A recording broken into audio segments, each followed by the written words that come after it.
Hi, Hadiya. Hi, Betty. How are How you? I'm good. How are you doing?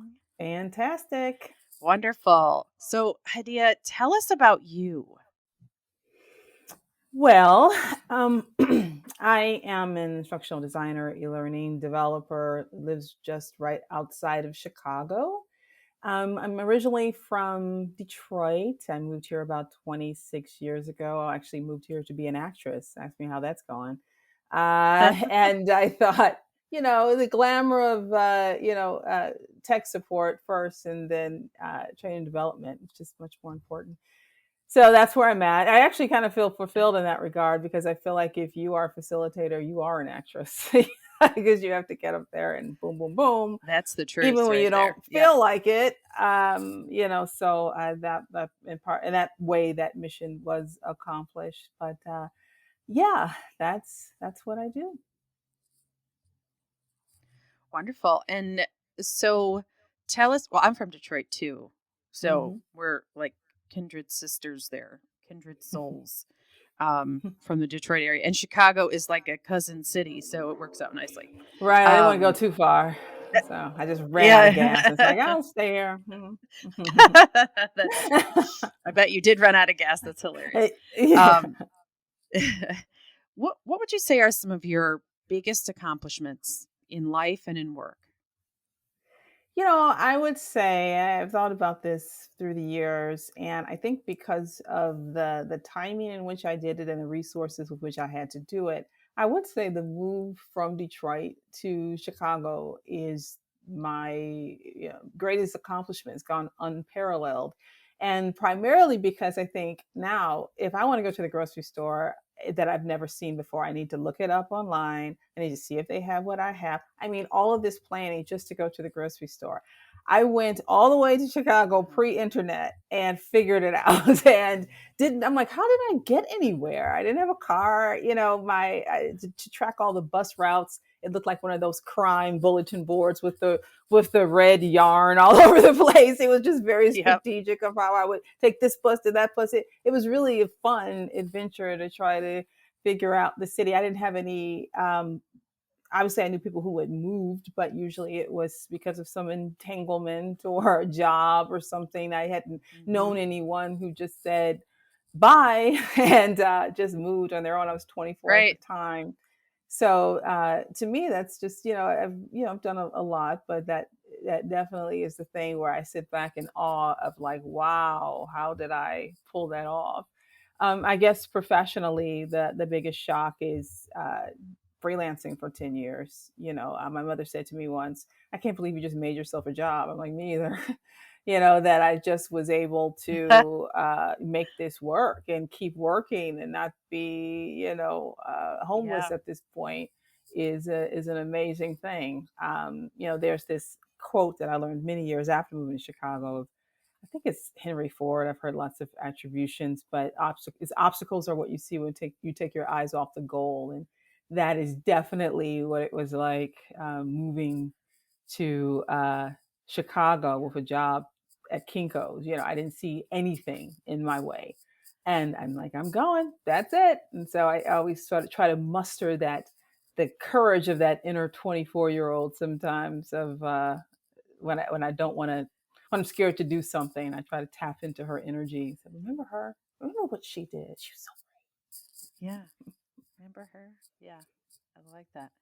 So I'm going to take that question that I just asked you and kind of turn it on its ear a little bit. What would others say about you? What would they say are your biggest accomplishments? um I think people are more impressed by what I reveal. Yeah, Mm. I play my cards close to my chest a little bit, and usually, yeah, kind of going with the topic is because of fear of judgment and fear of this and all of that. So, I think people are usually impressed with my career accomplishments. Being able to start my own business is one of them, and I have two master's degrees. So my education, it's more the stuff that I share. I think mostly because I think it will impress Sure. people. more than anything else. I would say, I think when people talk about me, the thing that they say mostly is that they think I'm funny and they think I'm smart. I think those are the two things that stand out. Everything else they don't say within earshot. Yeah. So I don't know. I could guess, but I don't know. Yeah. So now you wrote a book, didn't you?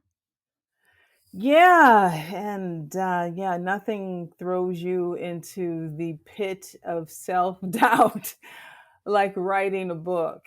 Uh, Uh-huh. it was yeah, it was interesting situation.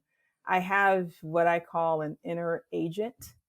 But what I did earlier this year was I did come up with this 10 video series that I call The Fog of Freelancing. And I got that from one of my favorite The documentaries fog called The Fog of War the by Miss fog Tin. of freelancing. Yeah. And it's on YouTube. I Uh, have a channel called Live Learn. And so I got it from this documentary called The Fog of War. For some reason, I'm obsessed with the Vietnam War.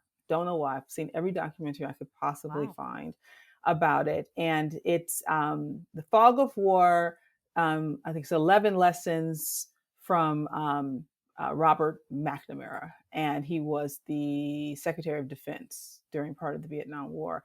And I love the way they told the Uh-huh. story, where they presented this lesson and then the stories behind how we learned that lesson. And so these videos are presented in the same way. And so I just did it to commemorate my 10-year anniversary and to really sort of think about all I've learned during that period and not really focus on this is how you write an invoice, but really sort of, how do you stay motivated, to freelance? How do you make a name for yourself? Yeah. How you see yourself makes such a big difference. And just so those nuanced things, because those were the things that defined my journey more than which software I should use. It was who am I and Right. how that shifted over Mm-hmm. time. I think there's a few things in your life that make you question and really, I guess, refine your values. Those life moments, getting married, having a child, and all of this. And this was one of those moments that forced me to go, who am I? What do I value? Why am I doing this? What am I sacrificing? And is it worth it? And those videos are about my journeys Mm-hmm. through that. Yeah. All right. So just to recap, so you have two master's degrees.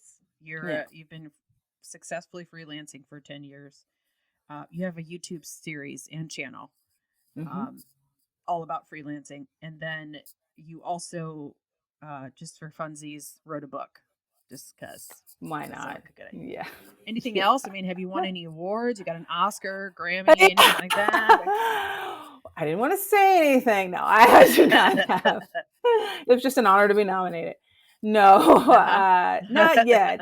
That's on my list to get an award. But you are a But speaker. not I yet. know I've seen you I am a on several speaker. conference circuits. Yeah, Yeah. I am on the circuit. Yeah, which was Hmm. a funny thing. But yeah, as I say this in the series, that one thing is always true about having your own business is they can't hire you if they can't find you. So either you're going to get out there and do That's the hard that's right. hustle, get on those phones, or you make them come to you. And those Yeah. conferences, if nothing else, gives you the Google hits and gives you the content marketing, and and also it's a fun thing. You learn so much more about the topics as you research them. Yeah. So For yeah, sure. it's been a rewarding experience to do that. So we'll see how long that Good. goes. That's good.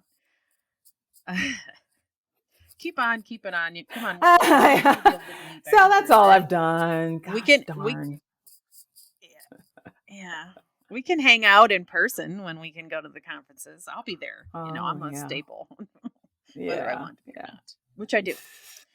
You never All think it's right. like, oh, here comes So, proposal so season, and you don't want to, but you always do. They always keep really bad. At the last minute, you're like, all yes, right, I'll fill out a it's always like, proposal. I don't know if I want to do it, but you're like, It's okay, not yeah, worth it. that's Like, all exactly right, what happens. yeah. Yeah, okay, I'm gonna do it. So what has been your experience with imposter syndrome? Well, um, for me, it comes in the form of negative self talk. So, negative self talk is my constant companion.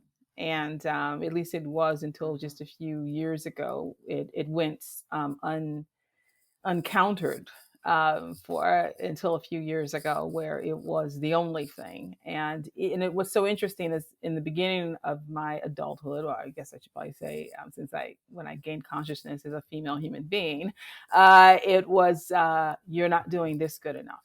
You're not doing that good enough. And then as I got older and accomplished some things, I was ready to present my case that I can do these things enough. And then it kind of switches on you and says, oh, I'm sorry. What we meant to say is that you are not enough. Okay. So it doesn't matter what you do, Uh-huh. you are not enough. Right. And so you are, Uh-huh. constantly trying to, meet this standard that is elusive and not there. So when I was about what year was this? I think this was 2015.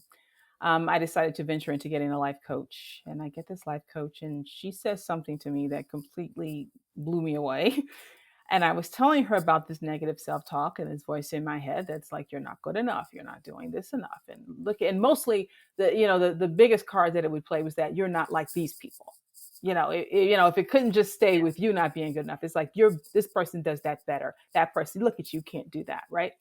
And she says something to me that really shocked me was that she goes, that's not your voice, right? What do you mean it's not my voice? She goes, it's not you, because I'm really good about feeling bad. So you it's a shame spiral, right? You feel bad, and then you feel bad because you feel Yes. bad. And at first I thought that doesn't make any sense, because that would mean that something else other than me shaped my life, because the negative voice creates the barriers of my life. And if that's not me, then that's something else. And I do not appreciate that. So it took me a while to come to terms with that. And first I thought it was one specific person. And then I realized that it really was a cacophony of voices, of not just people, but society and the media and everything else that just says, hey, I mean, I always use hair commercials as an example. Imagine as a little, black girl from Detroit being told from day one, don't you want your hair to look like this? I mean, that gets you think I'm not paying attention. It's a commercial, but you're 8. It's getting in. It's sinking in. All of these things are sinking in. Yeah. So all of those things sort of become this virus that you catch in COVID terms. I feel like this is a virus that I caught, and I need Mhm. antibodies. So somewhere in the beginning of 2015 or 16, the voice sort of berates me. Another voice sort of appeared out of at first it was very faint, very like, you're my only hope, very faint. And then it sort of appeared and Yeah. it Yeah. began to Yeah. counter this voice. And so meanwhile, I'm just like this battle between these two voices, of the positive Uh-huh. one saying, shut up, what you're saying is a lie, stop telling her that's not true, she doesn't have to compare herself to other people, you stop it. It's like, oh my god, that voice went uncountered all these years. Now all of a sudden I have these Yeah. antibodies that are like, stop it, that's not you. And so Yeah. for a couple of years, that sort of battle royale was playing out until we reached a settlement with the negative voice. And because the negative voice sort of pleaded, you saw, I'm a storyteller, everything's a narrative. The negative voice I just can kind of tell. I said, love it. I love it. the negative voice was like, look, I know that we've had our problems in the past, I get it, but look, I'm also trying to keep you safe, right? If you just listen to the positive voice all the time, you would be run into the ground thinking you can do every single thing. I know we have problems. All I'm saying is I'm just here sometimes to just sort of give you a counter opinion. So we let her stay for a little while just to offer that counter opinion. But I think the most important thing is that I know what she's up to, right? If you don't know what that negative Yes. voice is up to, you'll think it's the truth. And that's one of the issues. And now I know that it's not the truth. It is just offering this very dark, negative view of the world. But sometimes the world is a very dark, negative place. So they've sort of, It's true. not, Yeah. they're sort of cohabitating in my head a little bit. And but that I just tell people that that self talk is really uh, the key there to that, Yeah. because that's just what we tell ourselves on a day to day basis, is important. Yeah. I love There, that analogy. I mean, it's very much the angel and the devil on the shoulder, right? right? Except that they're you. Yeah, They're, yeah. they're part of you. And yeah. Anyways, go ahead. Well, one thing that changed for me very recently. This is very a recent development in 2020. I think, as we all know, 2020 was not a very fun year for all of us. And one of those issues were that came to, well, that more people grew to understood was racial inequity. And Mm, there was one thing about imposter syndrome. I guess this hit me late, I don't know, 2019 or whatever, that never really quite jived with me.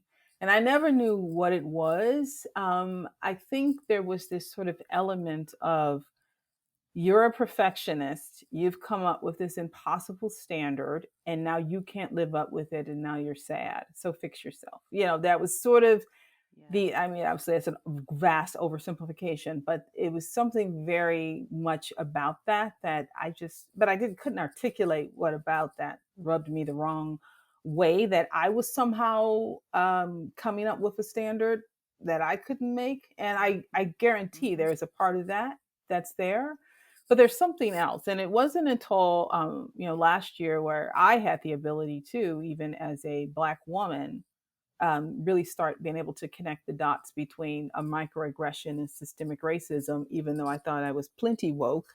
Turns out I can be woker. That something started to click for me. And that is the fact that, sort of the origin of where these come from. And Hmm. I kept thinking back and thinking back and thinking back. And then I remembered something.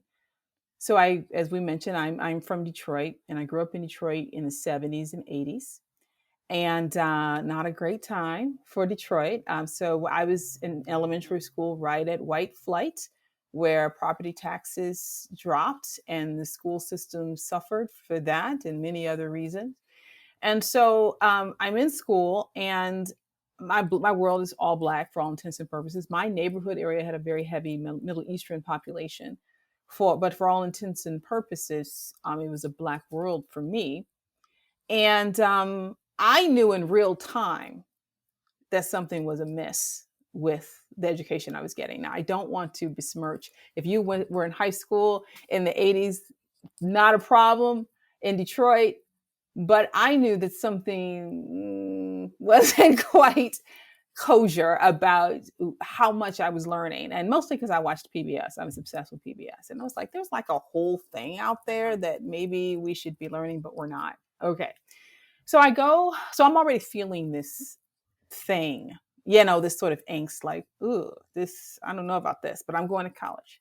So I go to college, and I go to Michigan State. And one of the things about this particular year, and I entered, it was 1988, was there was a lot of racial upheaval on the campus at this time. And it actually, I won't say culminated, but actually resulted that year, 1989, where a bunch of Black students actually took over the Student Services building and had a sit in. So up until that point, there was a lot of stuff going on. Now, of course, I'm 18. I come from an all Black world. I don't know what's happening, but I know one message was clear, and that message was that the only reason I was there was because of affirmative action, and that I have taken the spot of some poor white boy who is way smarter than me, who deserved to be there, and I stole Hmm. his spot. And not only did I steal his spot, but now he and his parents have to pay because only Black people are on financial aid. So these are the messages that I'm getting immediately. That on top of microaggression after microaggression, primarily from professors. Um, and when you leave college, you don't get to take the racism silkwood shower, right? I mean, it stays with you. And you're also Right. 22. And it was the Gulf War. There was a Right. recession. I have an English degree, which I didn't know what to do with anyway. And so my point is that I entered this game being told, I didn't make it up, being told that I wasn't good enough from 18. And I can only imagine with people who grew up in different environments, Black people and other people of color, um, what they if they grew up in areas that were predominantly white or what have you, and how they dealt with it from age 8 7 but at 18 it was a shock to me, and to Mm-hmm. realize that my handy Michigan map, that the rest of this didn't look like that. It's like, okay, so Huh? Detroit's an anomaly. And so navigating that, I came out the gate feeling insecure about my public school education, then feeling insecure about why I was in college and that I deserved to be there. And then also, I'm 22 and don't know what to do and didn't have any role models or anyone to Right. help. The problem is, of course, you're not conscious of this. You don't know this because it's an icky thing to know that you're still damaged by something that happened when you were 20 years old and here you are 50, and throughout your life. Mm-hmm. Like, you don't want that to be true. You want that, hey, I dealt with that, that's cool. And then it comes down on you that Right. actually you You want that didn't to be deal with over. it. Yeah, you didn't deal with it. And the question is now, how in the heck are you supposed to feel? Like, how would you ever feel good enough if you never were told you were good enough? Like, if the world was specifically designed Yeah. to tell you that you aren't good enough. And there's that article that came out recently, published by the Harvard Business Review, called "Stop Telling Women They Have Imposter Syndrome." And that's when it clicked for me. I didn't even read that. I just saw a Black woman wrote it. I saw the title. I was like, I know exactly what's in this article. I don't even have to read it. And I finally read it. It was like, I know, yeah, that's exactly what I said. That these definitions don't take, um, you know, uh, being systemic racism and prejudice and all that into account. So that was interesting, and it was very healing for me because, again, I I will make myself feel bad about feeling bad. And once I realized, oh, Hadiya, it's been an uphill battle from the beginning, whether you acknowledge it or not. Now, Mm-hmm. again, there is still some Hadiya saying I can do anything, and then like, I can't. I'm still a human Yeah. woman who still is Yeah. ambitious and will still say, do something great and then go, anyone can do that. Anyone can write a book. Uh-huh. Anyone can do Discount that. it. Yep. Yeah, discount, like, didn't even mention it. You're like, didn't you write a book? I'm like, oh, that old thing. Um, Yeah. so Yeah. yeah, I mean, I still do that just as a human person, not, necessarily because of Sure. my background, but it all, it's just sort of like I have on this coat and then I have a million other coats on. I have Joseph's Technicolor Racism Dream Coat on that also Yeah. is going to affect how I am living and navigating these spaces. So yeah, Absolutely. that's a lot. But Yeah. It is. But that, thank you for sharing that, because I think both of those perspectives, your analogy about the angel and the devil on the shoulder, and then, recognizing that the messaging that you received growing up is what has shaped your sense of self and what you mhm, can and cannot do because of those messages. Um, and it's interesting to hear you say that, and to listen to some of the other interviews I've done, who in different words have said the same thing, that the way that they were raised. I had one person who um, believes that if he says he's good at something, that means he's arrogant. mhm, mhm. Yeah. Uh, because that's how he was raised. He was raised not to say, you're not supposed to say you're good at something. That means you're arrogant. So he doesn't want to be arrogant. And Yeah, I yeah. mean, And it's true too about, Black women, trying to claim spaces that just to even stand up for yourself mhm, is to say that you're hostile, you're yeah, angry. And you're so you angry. just have to Yeah. be the angry Black woman. And so you just have to sort of, smile it away. And for me, a big defense mechanism for me is humor. So I Yeah. think not Well, you only are I think funny. what's in yeah. I think one of the things that humor allowed me to do was not just mask my feelings from the world, but mask them from myself. I got so adept at it Yeah. that I was able to not see these things at all. But you also, it's just a creepy feeling to know that some other ideas could be driving the narrative of your life, and that, Mhm. frankly, it may be too late, for you to kind of, I mean, it's a part of you. And so, I Yeah. just sort of say, when I think about how I navigate this now going forward, is, again, those, I have this box of cards. I had it years ago. I've really worked hard to change the way I talk to myself and the way I think. But you run out of so many, you run out of stuff. Eventually it's like, okay, yeah, I'm great. Okay, Yeah. that's fine. But I need a little bit more creativity. So I got these from Amazon years ago. They're called Power Thought cards by Louise Hay. Oh, nice. And it's just a bunch of cards that every night I just look at one. And it says, like, one is, I accept my uniqueness. And then on the back, it says, there's no competition and no comparison, for we are all different and meant to be that way. I am special and wonderful. I love myself. Mhm. Right. So every night, and sometimes they just hit you and you're like, that's exactly what I'm going through.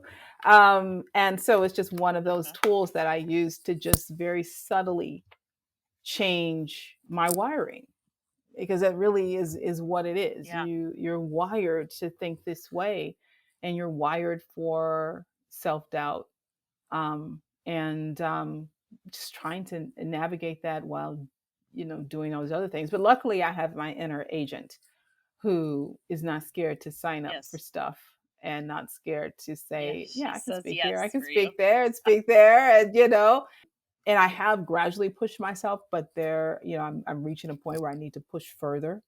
And that's a scary thing.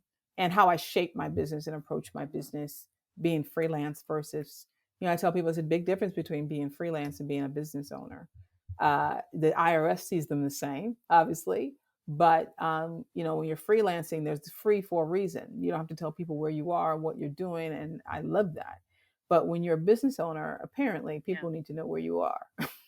Apparently, people need to know what your vision is. They Mhm. need to talk to you. They need to, and that's a very different world. And sometimes I question whether or not I'm avoiding some of that because I'm afraid I'm going to let people down. I think people are going to let me down. Don't know how to act, and mostly because I'm afraid I'm going to let them down more than someone let me down. So it does Yeah. manifest that way in my life, but it's where I sort of constantly am sort of testing these boundaries, is in that other segment of my life, which is the speaking and the writing and all of those things, where I just sort of do it to push that boundary and just to see how far I can go and how far I will I will take it. I've been on a health journey for a year and a half, for, well, since March 2020, so about a year now. And I was working out today, and I was like, what am I doing this for? Even though I've seen tremendous success, there's still that, who cares? Like, what are you doing this for? What are you Mhm. trying to prove? Yep. What are you Been trying to there. prove? And this thought came to me. I love quotes. I love my little quotes that come up. And I'm sure, like, again, I even downplay the quote. I'm sure I've heard it before. But this is a quote that I came up with just today of, you're not doing this to be worthy. You're doing this because you are worthy. I was like, oh, that's a Mm. good one. Mhm. That's going into the book of Hadiya isms Mhm. right there. That I am worthy of speaking. I am worthy of sharing my knowledge already. You don't do it to be worthy so that people can give you accolades and tell you, Because there's always some snipers buried in that feedback, and that's all you remember. You get 50, oh yeah, Oh, you're for sure. great, and you get one, you're like, oh, I'm a terrible person. So you have to just sort of say, look, I'm doing this because I'm already worthy not to be worthy. And that really, at Yeah. least in the last 8 hours, has helped me a great since I thought of it, has helped Yeah. me a great Yeah. deal. So yeah. I think that's going to help me too. So I definitely think I was here to receive that. So I will take that with me when I go. Um, so speaking of coping, you talked about your cards and your quotes. Are there other techniques that you sort of put into practice to help you when you have these moments, either short-term moments or longer-term moments? Because I know sometimes imposter syndrome can last you a week. Sometimes it's, an hour and a half before you have to speak, type of thing. But are there things that you do that help make it better? um well, when I'm in the moment, I ignore it. I mean, I think that's really the only, you can only hum and mantra and uh hope so much when you just have to just dive in and take that thought and put it in a box and store it somewhere else. It will come back. It will come back that night. It will come back 30 seconds, maybe 5 seconds before you open your mouth and say, hi, everyone. I'm Hadiya. I'm here. It will come Mhm. back then, but it goes away immediately. And that's what's so interesting about it. It's like before I'm just sort of wrecked with like, I can't, this is not why these people here. It's a big joke. People are, this is an elaborate prank. And then as soon as you Uh-huh. start speaking, it's over. Like you don't feel anything. And It's fine. I hold Yeah. on to that. I hold Totally on fine. to that moment and I know it's coming because it's come enough. And I know so I just hold on. I just hang on. Idea, you're going to do this whether you like it or not. It's going to happen. I was a few years ago, I spoke at Tech Knowledge, and there was a person in the room who I kind of wanted to impress, but not really. I didn't know why I wanted to impress this person, but I did kind of want to impress this person, and I didn't expect that person to be there, and they were. And I felt, and I knew that this was going to be recorded, what was being recorded. So, and it's big camera there. And Mm-hmm. so I was like, as I'm going through it, I'm like, this has got to be the worst presentation I've ever given. I really got into my head. It's absolutely Yeah. terrible. I was, oh my God, I'm stuttering. And I just was dying, but I just hammered through. Luckily, it was recorded.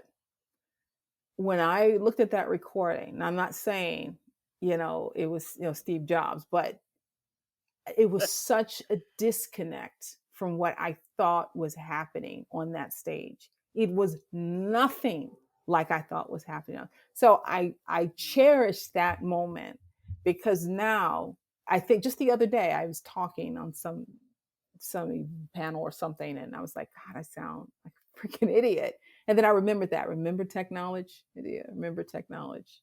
You're fine. Don't worry about it. Yeah. Remember technology. Fine. And then I played it back and I cried. It was so beautiful. But I didn't sound like the moron I had was telling myself. So I always like of get out of your head.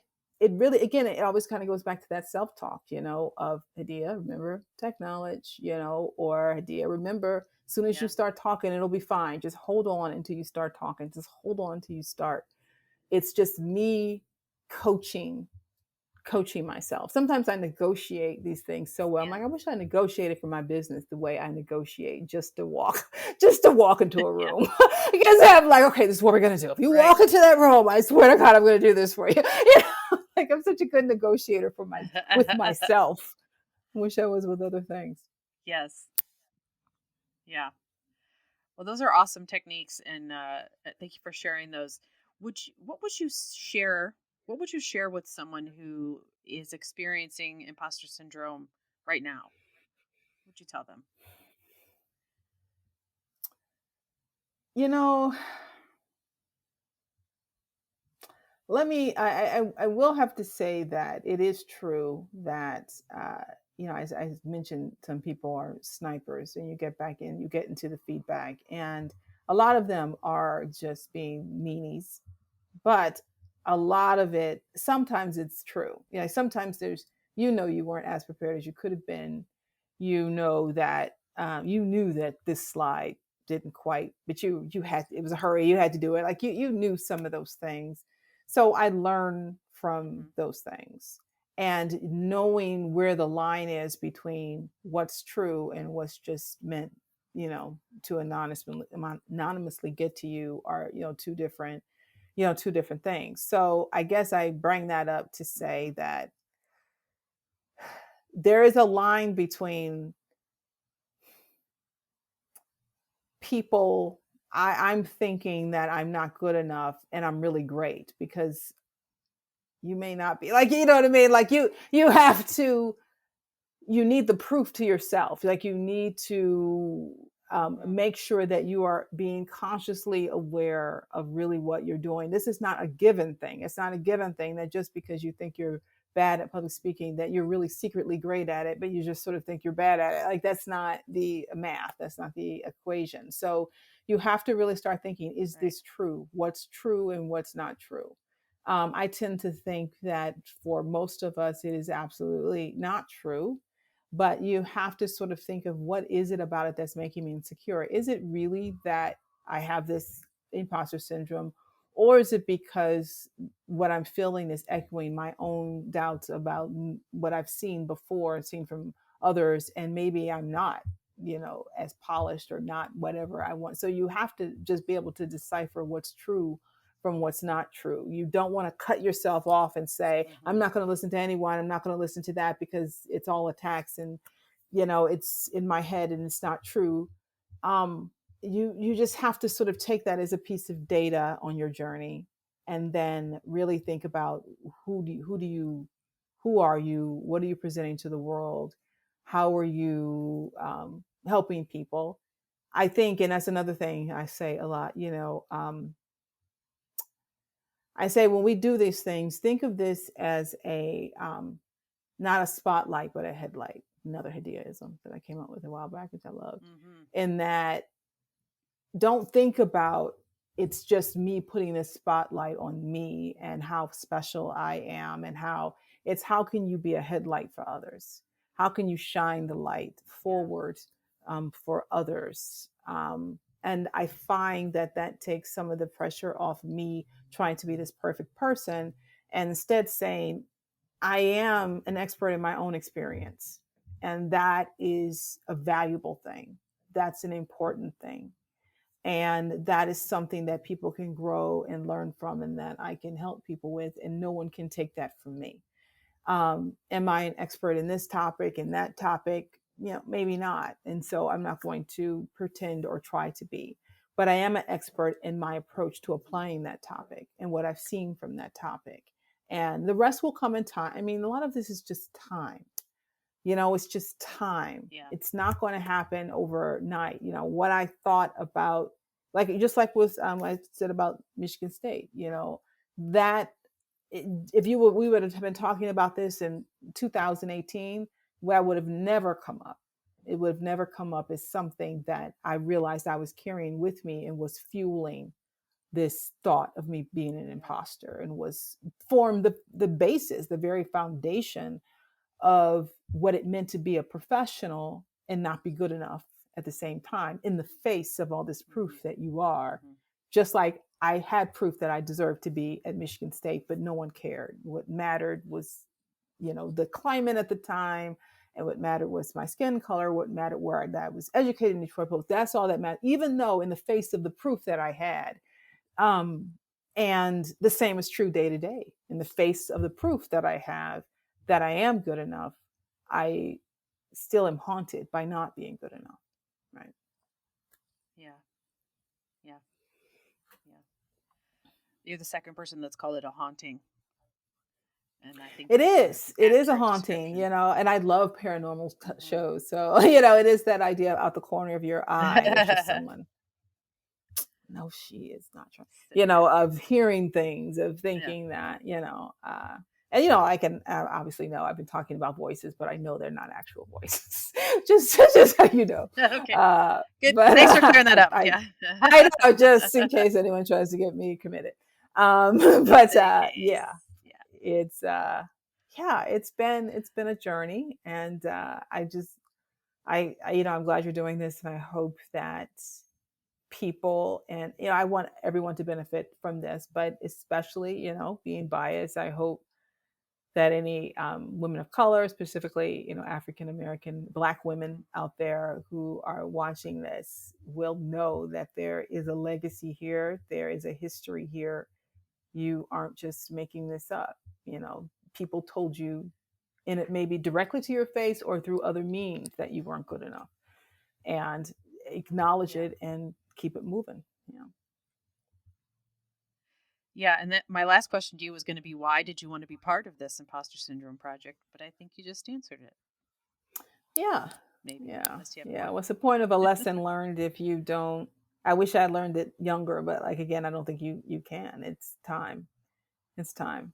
Yeah. Um, Yeah. that makes time and experience, over and over again. And that same lesson will just change, and you talk to me in 10 years when I'm 60, I'll be like, I said that? Oh, I must have been talking crazy. I must have been drunk when I said that doesn't make any sense. Does that make sense to you? Maybe. But who, who knows? That's what life is. That's what the life lessons are for, to change over time, and you grow with them and they grow with you. Yeah. And we appreciate your vulnerability and sharing your story with us today. Thank you so much, Hadiya. Thank you, Betty.